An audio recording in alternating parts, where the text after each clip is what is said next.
Hello, everyone, and welcome back to the Check the Score podcast. Today, we have a very special guest, fellow NRL content creator, Issac. Issa. I'm sure I said that right. Yeah. Yes. That's right. Really happy to have you on. We've been in contact for probably a few months, I'd probably say. Yeah. And yeah, man, I think the trajectory you're on with your content is something that probably a lot of content creators could aspire to, especially me. In this space. But tell me, so you obviously work in news. I'm assuming you're studying journalism as well. Yeah. What's that how did that all come about? How did I assume you're growing up through your teenage years and you go, yeah, this is kind of where I want to be in life? Yeah, actually, it's funny because coming out of high school, this was probably the last thing that I thought I was going to be doing. So had no urge whatsoever to kind of get into journalism, didn't know anything about getting into journalism. So I was actually coming out of high school and got into working in fitness, and I was, studying to be a PT, and I did all that stuff, and I did that for about 2 years and realized I didn't really have a passion for it. And one thing I do have a passion for is footy, and another thing is kind of expressing and talking about things that I'm interested in. And so I kind of started researching different career options, and nothing really stood out to me until I kind of looked into a career in media and communications, which obviously branches out into journalism.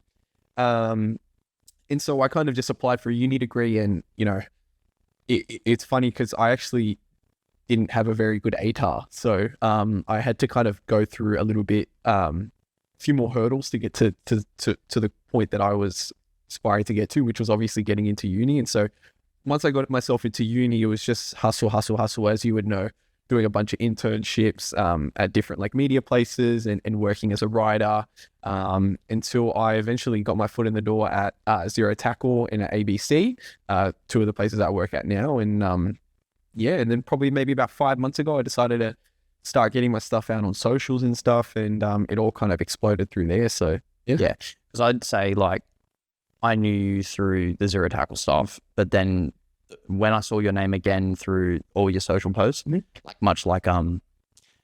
the best way to describe the way you post stuff is probably my favorite NRL Instagram account is MixRL. Yeah. And it's very similar, sort of punchy, newsy, but also not a whole spiel about it. It's not like I'm reading an article. It's a very just if I want to flick someone what's been going on in a spare of the moment thing, it's bang. Thing. Absolutely. It's something that I wish I was as consistent with. There's been periods where I will have a bit of a week spell of bang, bang, bang, bang, bang. I'll get all this content out, and then I might drop off for a week just because of life and things getting in the way. Absolutely. But how does you and your routine, because clearly you're very structured, there's no way that you get out that much content that fast if you're not very switched on and very organized. How do you keep that sort of time management as a focal point with your content? Absolutely, man. I think that it's been definitely a learning curve for me over the last maybe 6 months. A lot of this has kind of been learn as you go kind of stuff. I've done a lot of work as a writer in low pressure situations and stuff. And so as I've kind of understood what it takes to be an on the ball journalist, I've had to kind of structure my life around that. So I've learned to kind of probably prioritize my work over other aspects of life, whether that's social life or just downtime really, which is something that I'm really working to kind of integrate back in once I kind of settle. But it's really just constantly staying on the ball, checking what's kind of coming through in the feeds and what people are messaging me, constantly engaging with people, and making really solid connections like this, for example, and other people as well. And so it's all been a real learning curve for me. But I won't say that it's easy, kind of churning through news all the time, and not only churning through news, but making it so it's appealing to the the common audience, to people who are stuck into their NRL news daily. Because as you say, it's the number one most important thing about being a journalist, let alone being a sports journalist, is the people who are reading it, the audience. And so my biggest goal is obviously to get news out as quick as possible. but make it as engaging as possible as well, whether it's the graphics, whether it's the headline. And so that's been a real kind of like learning curve for myself, but it's something that I really think that I'm growing into, but there's definitely, a lot more for me to kind of adjust to and learn. Yeah, totally.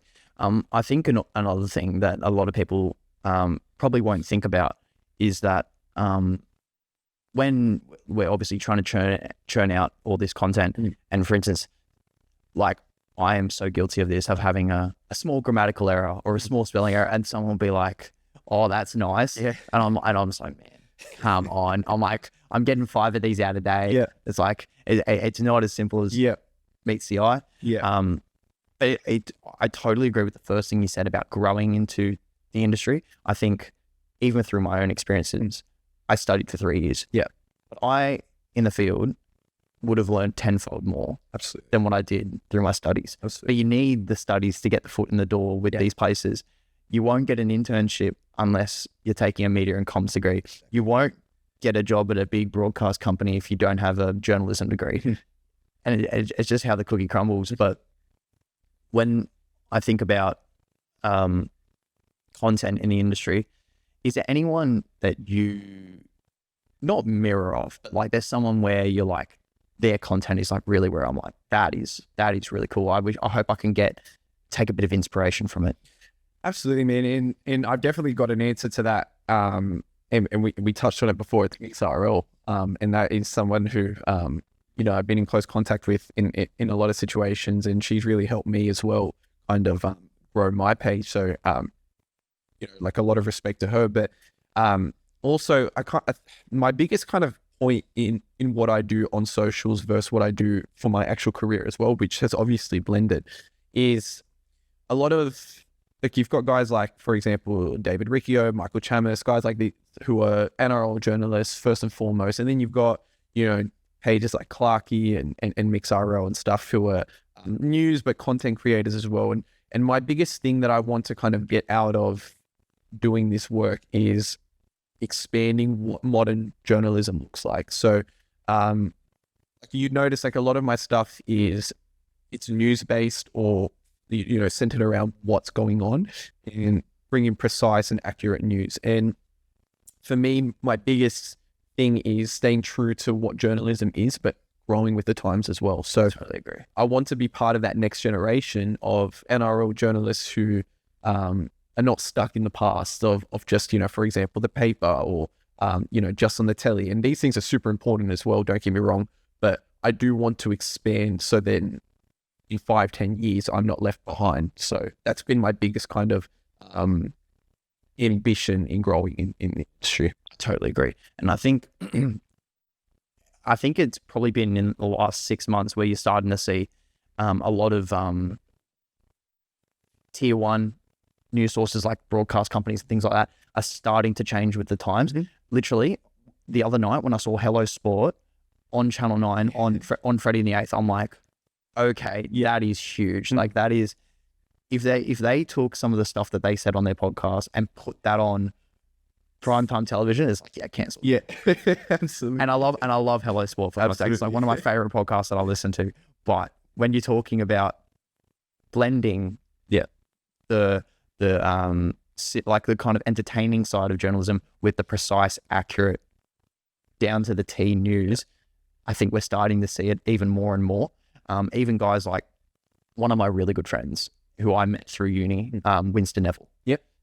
I've collaborated with him in the past, but I think the way that he's going with his content and interviewing people is still, look, it's modern but traditional. Yeah. But a lot of his other content is still modernized, and I can see him going in that direction of funneling the modern with the traditional. And I think we'll get to a point where news networks will have podcasts like talk shows, like very informal, like rather than having a bunch of experts around a panel. Absolutely. It'll be fans, and it'll be like, one of my favorite programs that I watch is, do you follow much football, like soccer? No, I'm not much of a. So The Overlap is like one of my favorite things that I watch. Right. And they get like 3 pundits on a panel, like on a stage. Yes. And they'll have a crowd full of fans, but they're handpicked fans. Okay. So they'll have like 20 fans. There's 20 clubs in the Premier League, and they'll have 1 fan from each club.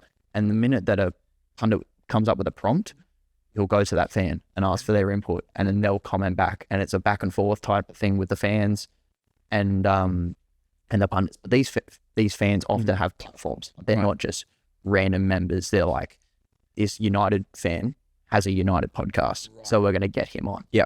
And I can definitely see that happening in the near future. Yeah, for sure. And I think that's and that's the NRL and Australian sport in general has often been criticised for, you know, staying in the dark ages and refusing to change with the times. And it's definitely something that you see. Again, I saw that Hello Sport thing and I was like, how is going? Because there was a time when Hello Sport being on Bloke in a Bar was a big deal, you know?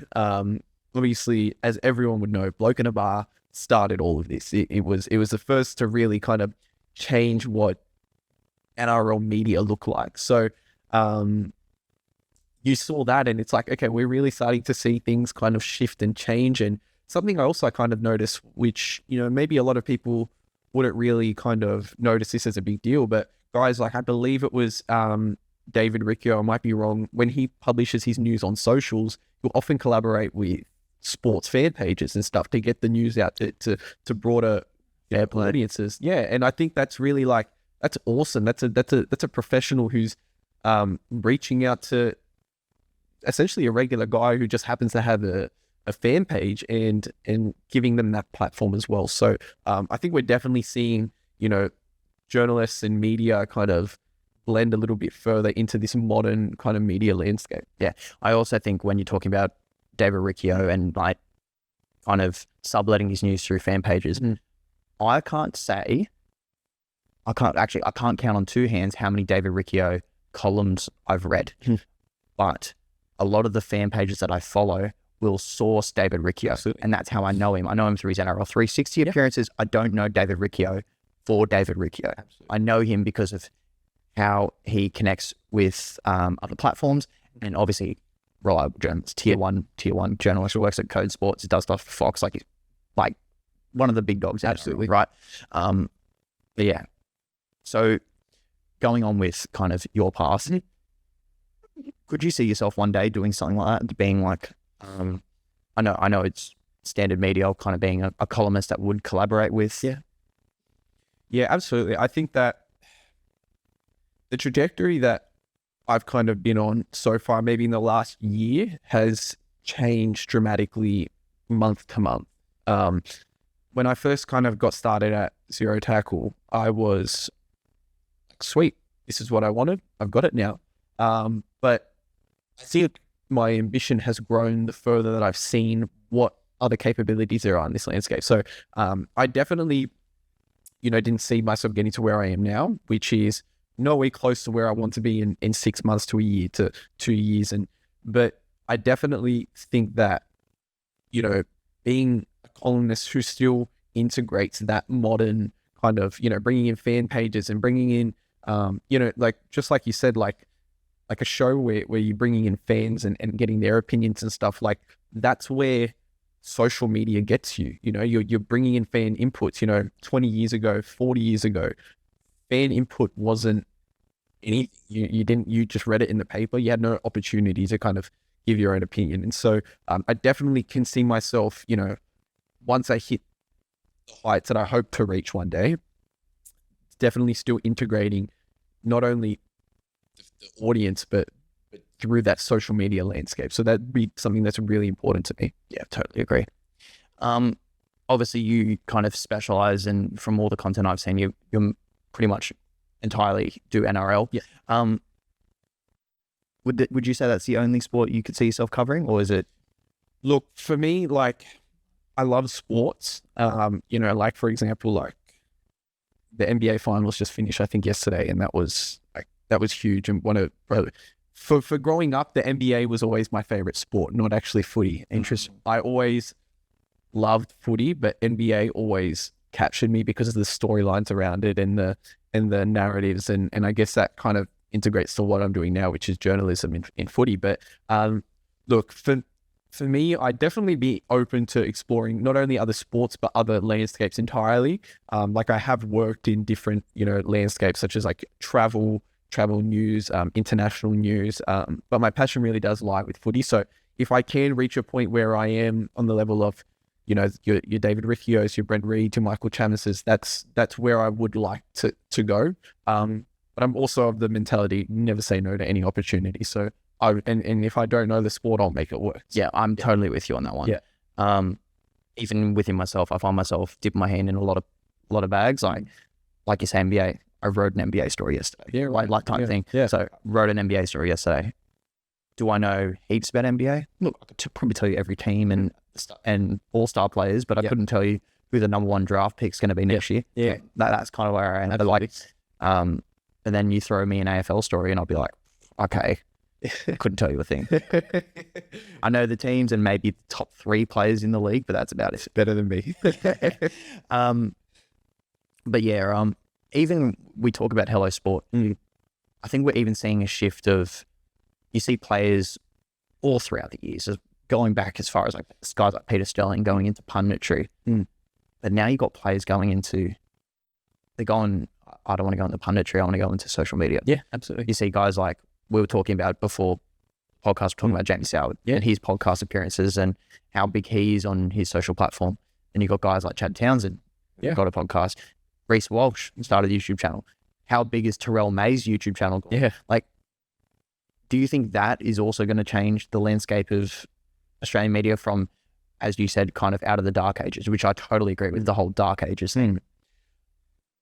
I definitely think so. And I think you just got to look at, you just mentioned him, Terrell May. In what world 5 to 10 years ago would you have Daily Telegraph talking about a story that stemmed from a Twitch live? You know what I mean? Like Terrell May talking on Twitch. Like, do you think that Buzz 10 years ago would have any idea what live streaming is? Like, it's amazing to see. And it's, the players are often criticized for what they do in the media. For example, that Terrell May situation, Reece Walsh on TikTok, you know, about a month or 2 ago, Could not believe that. It's ridiculous. But I think that these news pages and these channels don't actually realize that they're actually growing what the game is. Because if you had guys like they were back in 2010, you know, to 2000 and before, who were just footy and you had no idea what was going on in their personal lives, a lot of these journalists wouldn't have a job. And a lot of these, you know, channels like, you know, Fox Sports and Channel 9 and such, and shows like NRL 360, they wouldn't have much to talk about. Very rarely do you get news that's actually based on what's happening on the field. And so these players, whether they realize it or not, they are creating jobs and opportunities for people like you and me, and for, you know, bigger organizations and publications as well. So yeah, definitely. I totally agree. Speaking of news that a lot of it doesn't surround on the field stuff, when you think of things like transfer windows and you think of things like obviously players have contract disputes all the time, but kind of tightening those rules, I almost feel like there's an element of the NRL don't want to do it because it grows the game through the media. You don't have to answer. You don't have to go into it. Obviously, it's a rabbit hole going down. Yeah, for sure. But I think that whole thing, like for instance, programs like NRL 360, how many times this year have we heard Daly Cherry Evans' name? Yeah. And leaving Manly, right? Yeah. How many times have we heard, or even this week, all the Selwyn Cobbo stuff? Yep. Like just endless. Do you think that, because I swear I don't hear this in other sports, any other sport, do you think that's also an element that our rules compared to other sports are so different? It's not that it's different, it's that it's outdated. And the thing is, like, a lot of this chat that we get around, for example, Selwyn Cobbo, like, if you go to my Instagram, you'll see Selwyn Cobbo's face about 10 times because there's been about 6 different stories that have been regurgitated in different ways, and that you've got to kind of get every different angle out. And it's awesome for us, but at the same time, it's like, either way, it's going to grow in the NRL media landscape. So whether the NRL wants it or not, you can either do it in an unprofessional way, which we're getting right now, or in a professional way by having a trade window or by having some sort of, you know, like, for example, the whole you sign with a team, but you don't join them for a year and a half. Like, man, I hate that is so much. Like, think about that in like the NBA, for example. Like LeBron James signs with the Celtics, but it's in a year and a half, so he plays for the Lakers for another year. That would never happen. The only thing I get is if, like, for instance, you have a young player and you have a veteran at the club. Yep. And you go, we're going to put a lot of cash in this young player, but this veteran, and we want this young player really, really bad, and we see him as the next best thing. Yep. We've got this veteran on a year contract. We're going to loan him back to the club, get minutes in the legs, and then we'll blood him. But you got guys like Stephen Crichton. He's a walk-up start for any team he goes to. Yep. But he played at Penrith for an extra year longer before he joined the Dogs. Yeah. I don't get that. No, absolutely. Whereas, like, if you go for like just say Brisbane re-signed Reynolds. I know this is a really, really crazy hypothetical, but imagine they were like, yeah, you know what, Lars Ufenu, we want you as our next halfback, but we've got Reynolds for another year. Yeah. So stay at the Tigers and get your minutes up, and then come to us as our 7. I get that. Yeah. But look, I definitely understand what you're saying, and from that standpoint, I think that's probably an argument that the NRL would make. But at the same time, having a free agency window where, for example, a guy like Latufanu, if he's at the Tigers and he's happy at the Tigers, he's not going to go to Brisbane anyways. And so if he reaches his free agency point and he's like, look, I don't want to be at the Tigers for much longer, he can sign a 1-year deal with the Tigers and go into the next free agency. Yeah, that makes sense. Yeah, that makes sense too. And he knows that, for instance, he wants to go to Brisbane. Yeah. Obviously, for context, Lars Ufenu, there is 0% chance he goes to Brisbane. Let's not bring more Tigers fans down even further. No. They finally got the guy. That is not happening. I'm just giving an example of a young half. Absolutely. The reason my head went to him. Yeah. Yeah. But I like that. Yeah, like it's there's ways around it, and unfortunately, if you're the Broncos, in that hypothetical, you don't just get your way either way. Either you bring in a young guy, or you keep your veteran for another year, and if you don't get him, then tough luck. And and it sucks, but at the same time, in that hypothetical, you're then just disadvantaging Tigers, and they have no reason to be disadvantaged. And so, I think that's probably the perspective that the NRL is looking at through it from. But at the end of the day, you're not benefiting anyone. You're putting other young guys, and it's often young guys who are, between 18 to 30. After that, players are normally staying at their clubs or just re-signing on 1-year extensions. But, you've got these guys who are young guys, and you're putting them in a really awkward position for the next year because they've got to stay at a club knowing they're leaving. Yeah. I totally agree. It's like when we just saw, and this is a very rare occurrence, but we just saw Dominic Young play against, he played for the Roosters, Could not believe it. and then play against the side that he then went to the next day. Like, that is the most unprofessional transfer I've ever heard of. That's ridiculous to me. And so it's things like this where it's like, either way, it's going to blow up in the media. You might as well do it in a professional way so it looks like the NRL has control. Again, like you look at Lachlan Galvin's situation, and that was absolutely that was ridiculous because It puts a player in such an awful spot. it's all like he dealt with so much scrutiny, and I'm of the opinion that the Tigers didn't handle it as well as they should have, in pressuring him. But again, if there wasn't that year and a half window in that November 1 deadline, that would not have been an issue, and Galvin would have stayed at the Tigers till November 1 and then made his decision for next year. So no, it's definitely outdated. Yeah, and I definitely think, going back to the whole Lachlan Galvin thing, I think going on about him with, sorry, my mind blank, going on about him rejecting the Tigers deal, he openly said, I want to see out my deal, and then I want to move on because I want a new challenge. Yep. You get a player that's not a 19-year-old touted the next big thing, and no one butts an eyelid. Yep. And he didn't force himself out of the club. The club forced him out. Exactly. And everyone makes him out a villain. He's not. No. It's because the only one factor in it is that his agent has a bit of a reputation for causing a bit of a stir. Yep. Besides that, I think he handled that interview well that he did with Widler. Yeah, that was amazing. It was an awesome. I thought it was very well spoken. From what I've heard, he actually lives around here. Yeah, okay. So from what I've heard of people that are close with him, pretty good guy, pretty chill guy, actually a shy kid. Like The media, and that's the NRL's fault for having the rules structured in this way.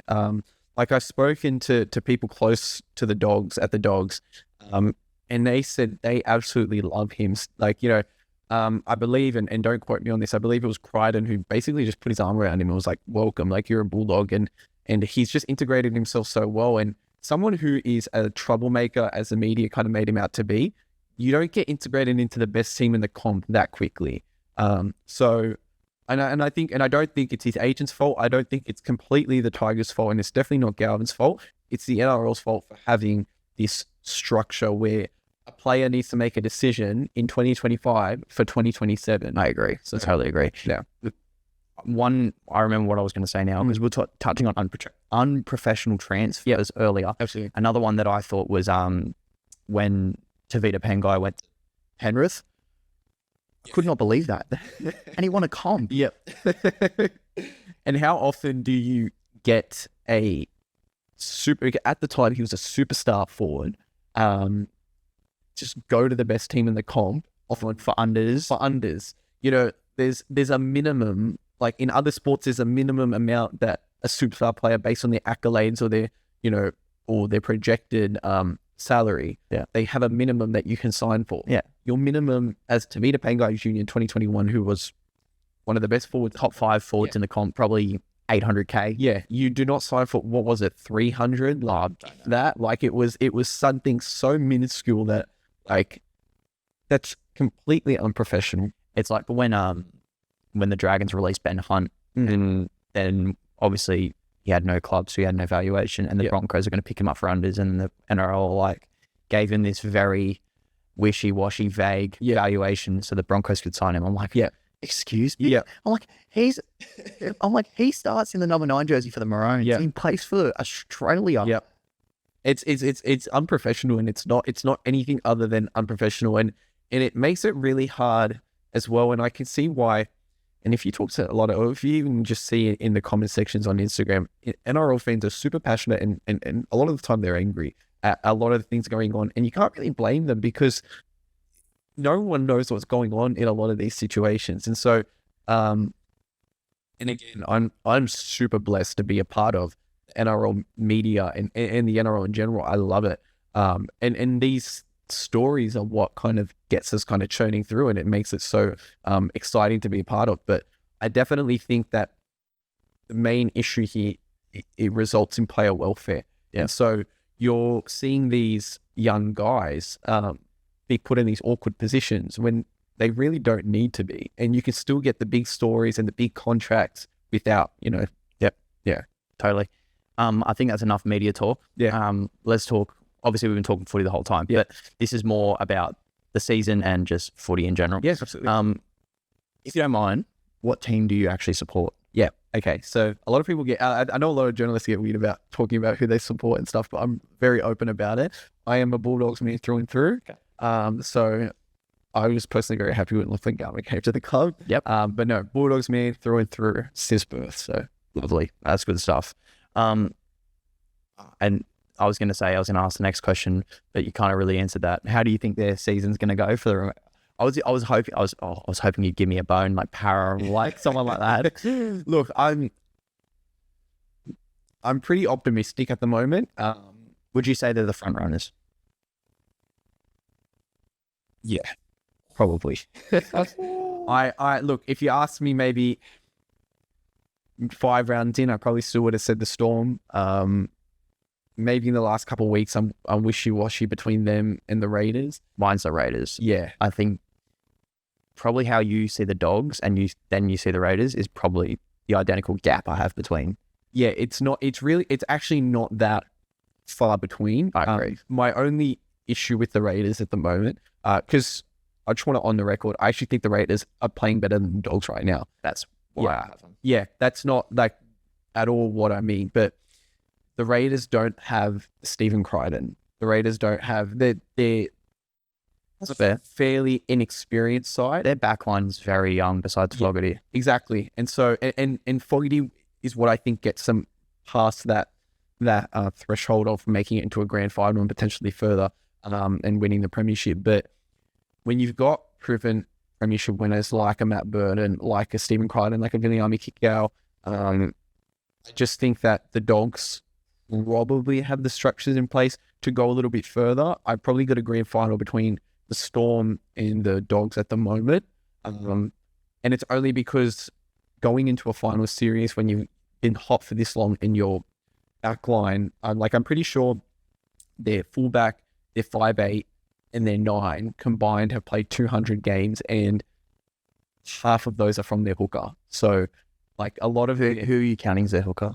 Tom Starling. Okay. If you were to go Owen Paddy, it's completely like, Yeah, because I was going to say, I think Owen Paddy's a rookie last time. Yeah, no. So if you go Owen Paddy, it's obviously it's like 100 games. So they've got a really inexperienced spine, which is obviously the most important, other than Fogarty. So that's why I'm a little bit hesitant to say Raiders. That Raiders forward pack is like, it's next level. It's next level. Between Papali'i, Tarpanay, and Horsburgh. Yeah, 3 forward rotation is like ridiculous.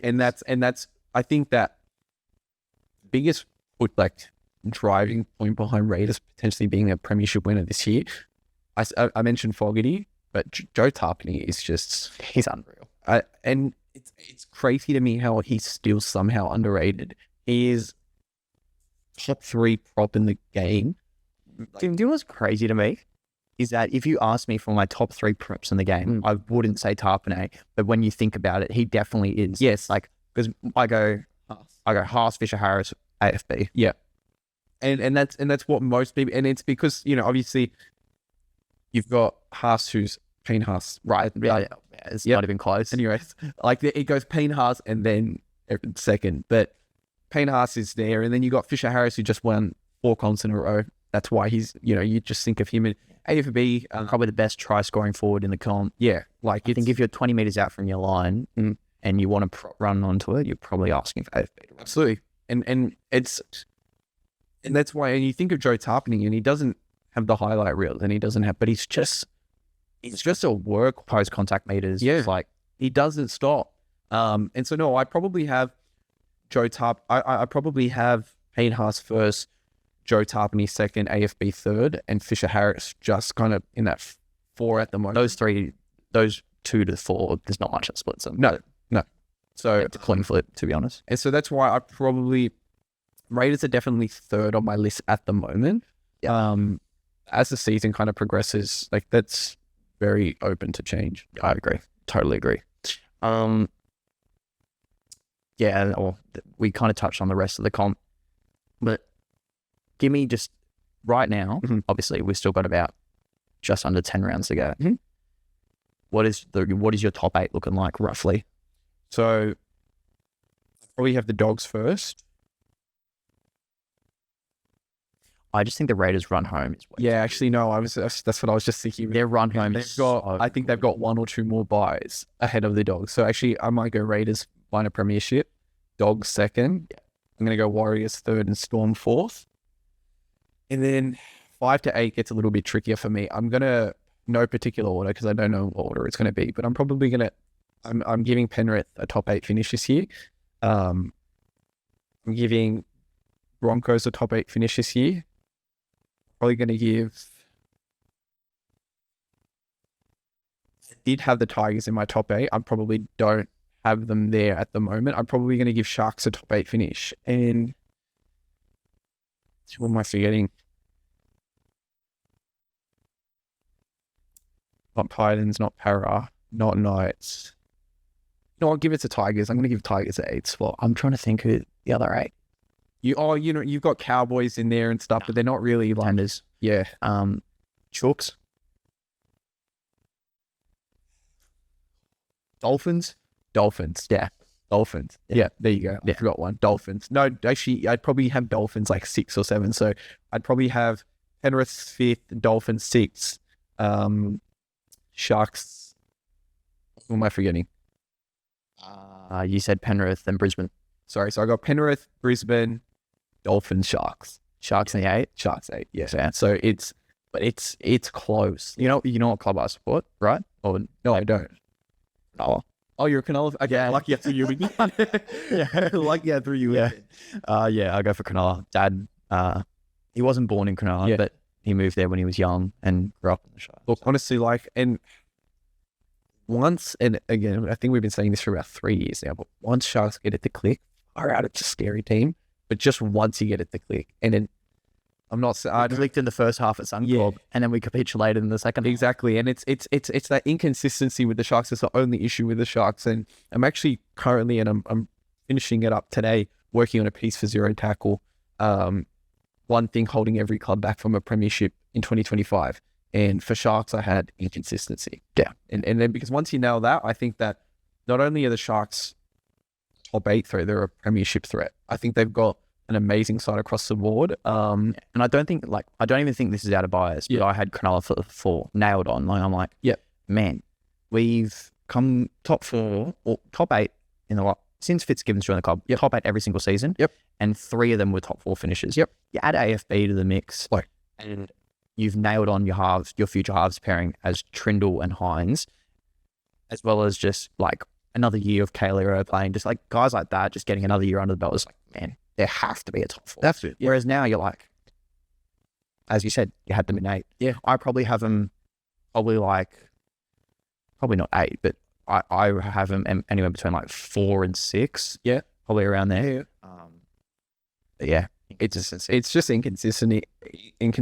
And I think at any other year, they still probably are locked into the 8, but because it's so close, that's why I've probably got them at 8. Because anyone can sneak in. Yeah, for sure. So, yeah, totally agree. All right. Only a few more things. Yeah. Origin. My Blues man? I'm not. Really? Queenslander? Yeah. I'm not born in Queensland? My mum goes to Queensland, but she wasn't born in Queensland. So I know. That's okay. Well, when I quite a few New South Welshmen who go for Queensland and they're not.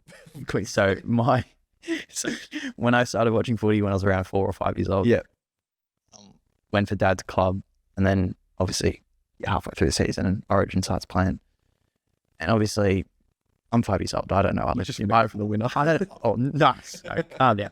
I don't know. I live in New South Wales. Like, right. Yeah. Like, of course. Well, little kid does. Yeah. But my mum was wearing a Queensland jersey, and my dad was wearing a Blues jersey, and I'm like, well, if I go for my dad's club team, I'll go for my mum's Origin team. Oh, that was nice of you, and it just happened to work out. Well, it's either that or I would have been a Blues. Yeah. And mum is a diehard South fan. Stick with what you got. You hate South. I'm a Dogs fan. Oh, yeah. That's right. But yeah, anyway, I'll go for the Maroons. So thought this might be interesting, bringing that up. Yeah. But game 3, obviously, we are recording this on a Wednesday. The teams will get picked on the Sunday for the Wednesday in 2 weeks' time to be played. Right. Thoughts going in, thoughts for selection. I want to hear it all.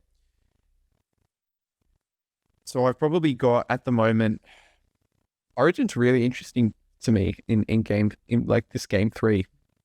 A game 3 that I didn't think was going to be interesting until everything kind of happened in that midst of that game 2 and the build up. Yeah, agreed.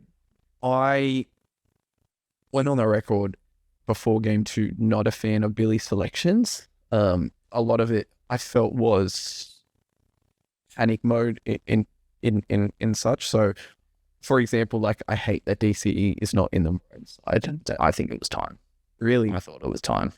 It's so funny because a lot of the selections people criticize, there's a few that I did criticize, but like the Capewell pick, I was like, yes. I was like, I love the Capewell pick. Yeah. Actually, I probably before game 1, again, I did a piece for Zero Attack with players that were going to miss out on Origin in game 1, and I had Capewell there, and I said, it's his time to hang it up, and but after that game 1, I was like, you need Capewell in there. Not only just for cover, because obviously he can cover centre and back row, but he's a Queenslander and he is just, he's not going to let you down. He doesn't put a bad performance in when he's wearing a Maroons jersey. No, he doesn't. And if it weren't for Munster in game 2, he was my man of the match. Yeah, absolutely. He was so good. Scored a try. Defensively, just so funny. People going into the game. He's missed the most tackles in NRL this season. Origin is a different arena. It's you cannot take club stats and put them into Origin. It's just different. It's just form. Don't take stats. Take form. Yeah,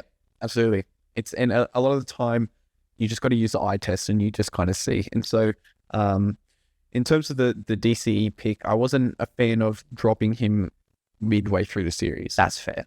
That was my only gripe. I'm happy for you to drop him either before game 1 or after game 3. But what that shows me is that because Queensland's game plan was structured around DCE being your halfback and your captain. Yeah.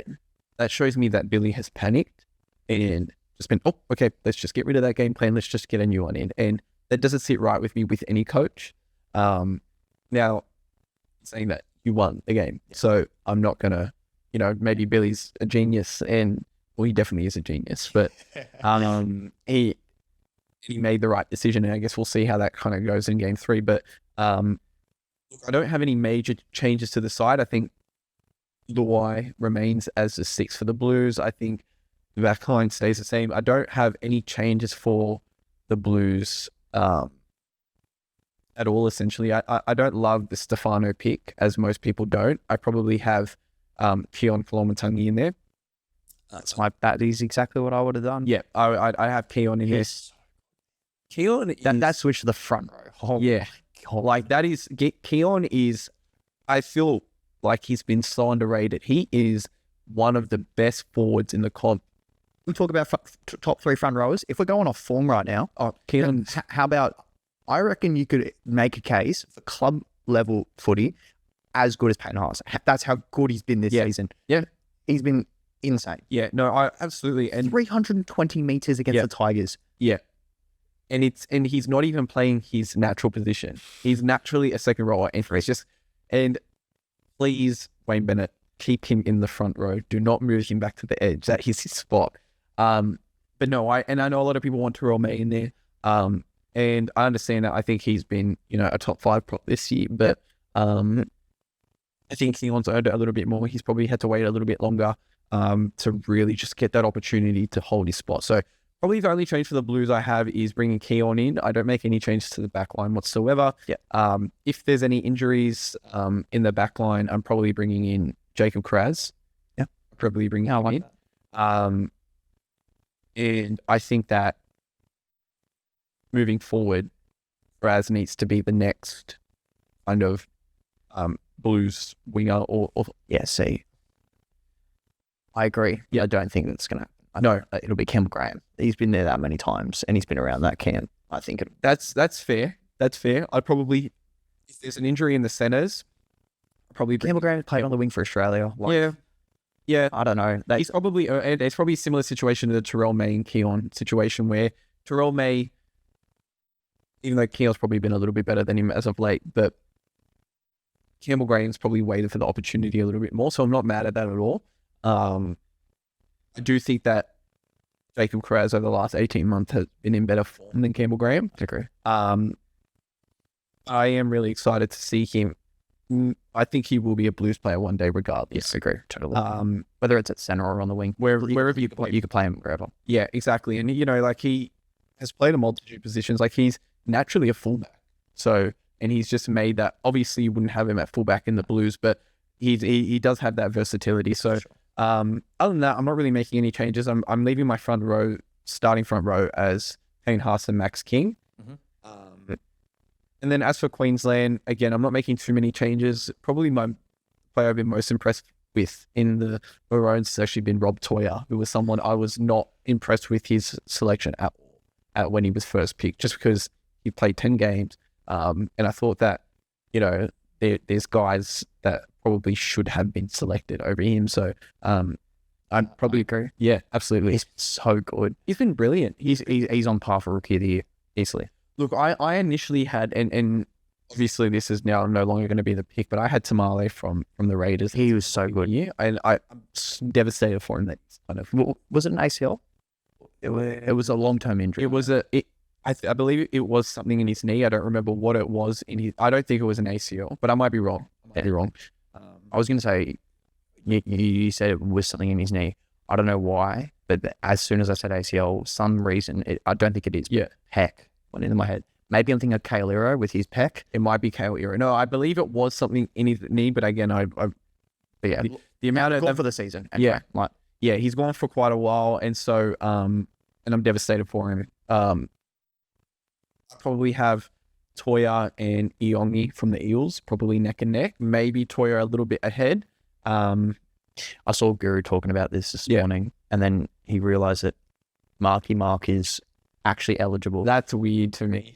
He said it's weird because he played like 2 games last year, so he's eligible. How old is he? Do you know? Like from mid-20s. Yeah, which is it's just, but and he's obviously not actually a rookie. It's not the point of the not point of the award, right? Yeah, it's meant to be a kid that's come to absolutely. Like this is a guy who's played a professional sport for his nation. Yeah, like and it's look. But again, he is eligible for the award. So if you are throwing him in there, then okay, give him the award. I don't love that. Like if I'm Rob Toya and I'm looking across the field and see this guy who's 6 years older than me and has played for his state winning the award, and he's just like the most freak athlete. Yeah, like, and I just want to. And speaking of Mark, like that try that he scored was I'm a Dogs fan. It was obviously against us, and I got up and applauded. That was the most phenomenal try I've ever seen live. I threw my remote. Yeah, I'm like, piss off. Yeah, there is no way you scored that. And it's so he's a freak of nature, and I know there's talk at the moment of him potentially going back to rugby, which I really hope not, because I think he's going to be star of the game. But yeah, going back to Origin, I probably don't have many other changes. I think you've both gotten your wins. You're going into a decider. Just stick with the side that you've got. And just kind of see what comes from that. I'd like to see Horsburgh for the Maroons. Yeah, who are you taking out? I'm a firm believer of carrying a back rower on your bench is one of the most pointless things in Origin. Yep, agreed. I think it's one of the most pointless things ever. You saw Jeremiah Nane come on in the 60th minute, and he was arguably Queensland's best player in game. Mm-hmm. Yeah. So I think a player who I've been impressed with this season and in Origin, Ruben Cotter. You dropping him from your Queensland side? I'd be putting Nane on that right edge. Yeah. Cable's always preferred the left edge. Mm-hmm. And then I'm bringing in Horsburgh on the bench. And then you have a bench with Kurt Mann, Horsburgh, and Carrigan. Yeah. Look, from a and who I'm trying to think of the other players on the bench. Is it Fodawaker? Oh, I don't like him either. Yeah. Don't like Fodawaker. I'll probably, if not Cotter, I'd drop him and I'd start. Yeah, I'd probably be dropping Fodawaker and bringing in Horsburgh. Yeah, it's something like 30-something meters in game 1. No, he's been far from impressive. He's been very average. That's probably the change I'm making. Because they put Liera in the front in lock. I love that change when they did that. I'm like, yes, Carrigan off the bench is such a good move. I was a bit 50-50 on it. If you actually, because as I said, I post a little bit on Instagram. Yeah. When I did my ideal Maroons lineup, I had Carrigan on. Yeah, right. I had him on the bench. Yeah. He starts in the front row for Brisbane. Yeah. Give him some 25-minute tied forwards, and he's just going to kill it. Yeah, and look, you know what? And I'm not going to, before the game, I was 50-50 on it. Keep it as is now. He killed it. The Queensland side killed it. I probably have Nanai starting. But again, probably before the selections were made for game 2, I probably had Capewell on the bench and Nanai starting because he was probably the best Queensland player in game 1. But man, it's going to be a good game 3. I'm really excited to just because look, I was going to go, but probably not now. Yeah, it's I was thinking about going as well. I think I waited too long because I was like it's gonna be a dead rub. Like the Blues are gonna win. I actually said before the game, I said there's no point watching it. The Blues are gonna win, and I think I jinxed them. You know what I did say though? I said that if Blues win game 2 and win the series, I actually think Maroons will win game 3 because clean sweeping is just doesn't happen anymore. No. It's been like 15 years since No. I think either way Queensland were gonna win a game, but I thought it was gonna be game 3. So yeah, I agree. I probably I think I have the Blues winning game 3. It's in Sydney. The boys are up and they've just, they scored more tries than Queensland in game 2. They kept them scoreless in the second half. Yeah. Just think as long as the kicking's right, which it hasn't been. Yeah. But if the kicking's right, I think I've got Blues winning, and I've got them winning probably between 10 to 12 points. Yeah. I have to back my boys, but Maroons by like, I don't know, let's say like 4 to 6 points. Yeah. Yeah. Like it'll be close either way, I think. Yeah, sure. And finally, I have just a few different bullet points here, Absolutely. and we can just, you can pull up any of them and you can talk about them if you want. Yeah. Or if not, it's just a yes, no question. Cool. DC to Roosters. If he's going to go anywhere that's not Manly, yes, I have him at the Roosters. Yeah. So yes. All right. Long-term deals. Long term? Like for instance, like Tamalolo at the Cowboys or Hines at Cronulla. Okay. Like that's what I mean. Like, There that I think would. oh no. Do you think they're a good idea? No. They are stupidest contracts. Like Ola Kawatu at Manly, like those long time. Yeah, look, I don't love them because you're probably getting an elite player for about 4 of those years, 5 of those years. Yeah, Dylan Brown. There's another one. That is so give us started. We'll be sitting here for another hour if we don't. Yeah. I don't love them. I think that you're getting probably about 5 years out of a player best, and that's the max. Yeah. And then every single player who's on those deals start to get comfortable because the money keeps rolling in. Look at JT. Like Tamalolo was one of the best props we've seen. Period. Probably at his peak, the best. Yeah. Maybe besides Payne Haas. Yeah. Yeah. Like it's literally neck and neck with Payne Haas, and He won a Dally M as a prop. exactly. You don't see that. And so you probably got 5 good years out of that 10-year deal. And now it's like I sometimes forget that Tamalolo plays for the Cowboys. Yeah. You know what I mean? So Totally agree. and look at Hines as well. He's like, who thought he was going to become a second fiddle? So no, don't like. Neutral origin football. What do you mean? So like game 2 is in Perth.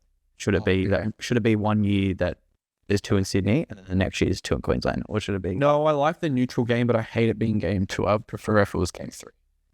No, because if it does go to a decider, you want it in. But the only issue is that It has to be game 1 or game 2. Has to. but then you've got the audience is super biased in game 3 in a decider. Like I understand, Blues won at Suncorp last year. which was awesome, but they didn't get to celebrate with the Blues fans. Yeah, I get that. Do you know what I mean? And so it's like just that. I understand. I actually completely understand. But if one team's going to be kind of disadvantaged in that sense, I think it's a little bit fairer to have them both disadvantaged. But you do really make a good point, and maybe They used because that's how it used to be. It used to be 2 Sydney, 2 Queensland. yeah. But and talking just from growing the game standpoint, I think it's awesome. Okay, that's the only kicker for me. It's like, well, if when you got a franchise coming in 2 years, it's Absolutely. take it to Perth. Like, how long have they been doing Perth now? Probably 3 to 5 years. They've only had that was their 3rd game ever in Perth, Okay, cool. So yeah, but they've done some in Melbourne. They've done 1 or 2 in Adelaide. Like, yeah. well, doing that, you've laid the foundations for what's going to be the Perth Bears in a couple of years. Yeah. Look, I don't mind it. But I do understand your point. Yeah, agreed. The bunker. Let's not spend too long on this one. Look, we need the bunker, but it has too much control to be making so many wrong decisions. Yeah. Keep it the try scoring opportunities. Yeah, absolutely. I don't like I don't like that a try can be called and then overturned by the bunker. I don't love that, because at that point, just go to the bunker. Yeah. Because I really don't. And look, I'd love to see the statistics. A random stats guy can have a look at this, but like how much time is really being saved by sending it to the bunker, because you're having to pull it back anyways. Agreed. So yeah, there's definitely changes to be made, but you need the bunker. Yeah. Current origin eligibility. Look, leave it as is, because if you're a player if you're Like imagine if Kikau could play for Queensland, or Brandon Smith could play for Queensland, or I don't know, Victor Radley could play for the Blues. look, there are certain situations that I think players should be allowed. For example, I'm going to pick Adam Blake. I think he should be. I'd have him playing for the Blues. See, You wouldn't have him? no, I would, but please no. But there are situations like that where it's like that I think needs to be Bradley, I'd have being able to play Origin. But then you had someone like Herbie Farnworth maybe a month or two ago come out and say, I've lived here since I was 15. No, Something. Yeah. no, man. You got the Pommy accent.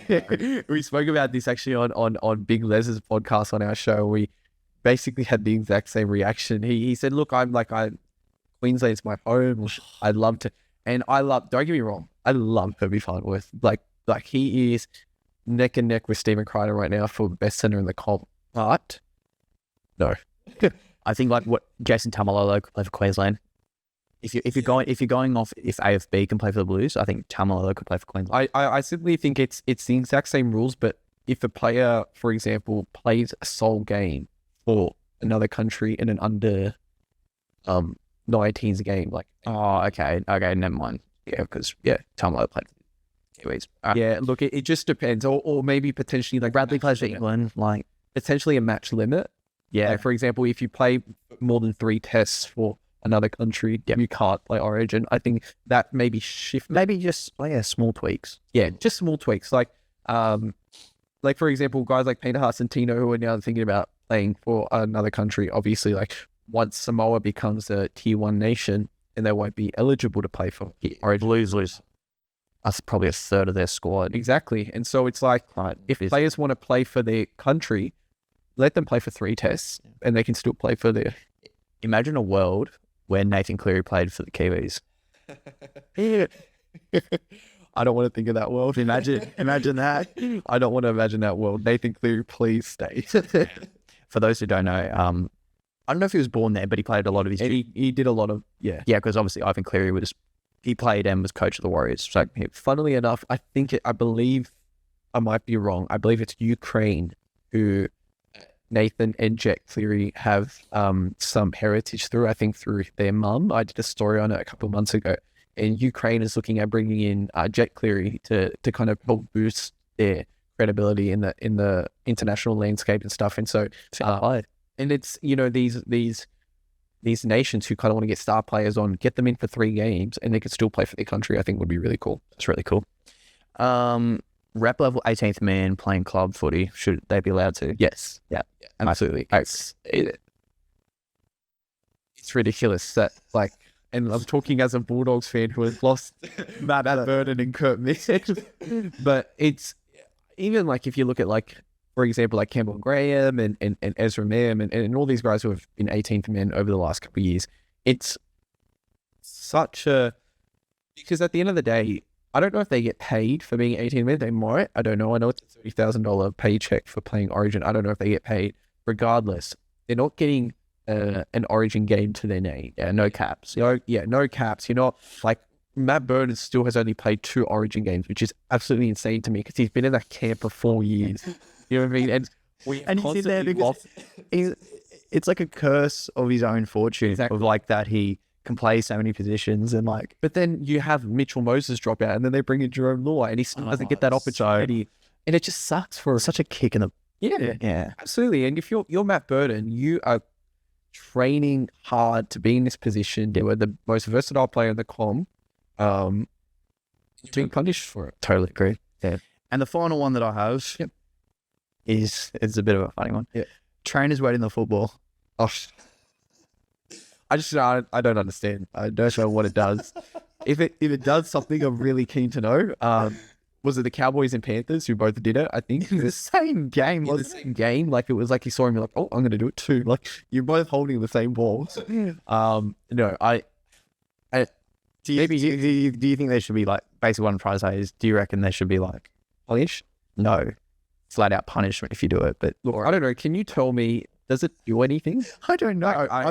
For context, I've never played rugby league in my life. I've played touch and I've played Oztag. Yeah. I've never played proper rugby league in my life. Look, and I played rugby league growing up, up until the age I think 15, and I wasn't very good. So, but I can tell you, it is hard to hold a slippery ball, but it's only slippery for about one play. And then, and so if you're kicking off with a wet, slippery ball, the ball has so much grip on it that it's not going to make that much of a difference if you're under the high ball. These guys are also like, Professional athletes. yeah, like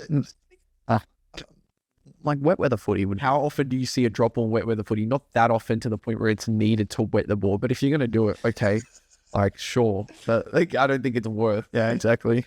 So, yeah. Fair enough. Unless you had anything you want to throw at me, that's where I was going to leave it. I was actually going to ask when you mentioned the whole Cronulla thing. If Cronulla can get it clicking this year, do you have them winning? Cool. Oh, don't ask me that. I think it's really interesting because you don't get If we get it clicking, yeah. and we don't at least get a preliminary final, I'll be upset. Okay. And who's your go-to guy? Trindle, Hines? You're asking me the two poison ball questions, the ones that the Cronulla fans don't want to talk about. Funnily enough, I think it's Trindle. Yeah. I'm not sold yet. I'm giving it to Hines. Oh, it kills me, man. It kills me that that's the case. Yeah. No, I'm probably giving it to Hines still. He just because of how much you're paying for him for help. That's my point, Yeah, right? Like, I'm You've saying made the decision. He wanted Dally M at halfback. Just give it to him and just... I have a funny theory before we finish this. Yeah. Hines will play fullback next year. We haven't re-signed Kennedy. Yeah, I believe Kennedy's gone. But we're selling Daniel Atkinson. Then, like, Yeah. they should have sat him down and been like, right, this is our plan. You're going to play in the 6. Yeah. We're moving Trindy off onto the right side of the ruck and play 7. Yep. And we're going to play Hines at fullback. And I think, funnily enough, Atkinson wanted to stay at the Sharks. He did. He doesn't want to go to the Dragons. And so... Basket case at club. Yeah, it's and that's what, and he does not want to, and like again, I did a story on it maybe 3 months ago, on him kind of talking about how hard it was for him to leave the Sharks because he loves it there. Ouch. And so, yeah, put him at fullback because Kennedy's gone after this year. They only offered him 300,000. He's below his worth. That is well below his worth. But He's probably worth about double that. Yeah, no, I'd probably have him on 600. And so they just can't afford him. I would have let... I think Ramian has been fantastic as of late. I probably would have let Ramian go to re-sign Kennedy, and then you move Talakai back into the centres with Iro. But again, then you're not getting opportunity. You're basically saying that Hines and Trindle are your halves, and you're okay with that, which I'm not fully sold on. Yeah, neither. So I'm probably going to go... But then who do you had an heir to the throne and you sold him. There are some quality halves on the market though. Yeah, of course. Like you can I'd love to see the Sharks make a play at a Toby Sexton, for example. Yeah, but I think there's that Liam Eisen coming through that they really like him. Yeah. I watched him play New South Wales Cup grand final for the Jets last year. Mm-hmm. Really good player. Obviously, unfortunately, he did his ACL this year, but if he's NRL ready next year, or whenever he's ready, and you're willing to kind of accept that, because Hines is a fullback through. I agree. And I think Ladies Junior Footy is a fullback. He's a fullback. He went through Melbourne as a fullback. And you don't change a player's position that they played at Melbourne. If you played at Melbourne, just trust Bellamy and bring him in as a fullback. So I actually don't mind your shout. So yeah, happy with that. Too easy. Well, thank you everyone for tuning in. Thank you, Isaac, for coming on. I really appreciate you. It's all good. And we will see you next time.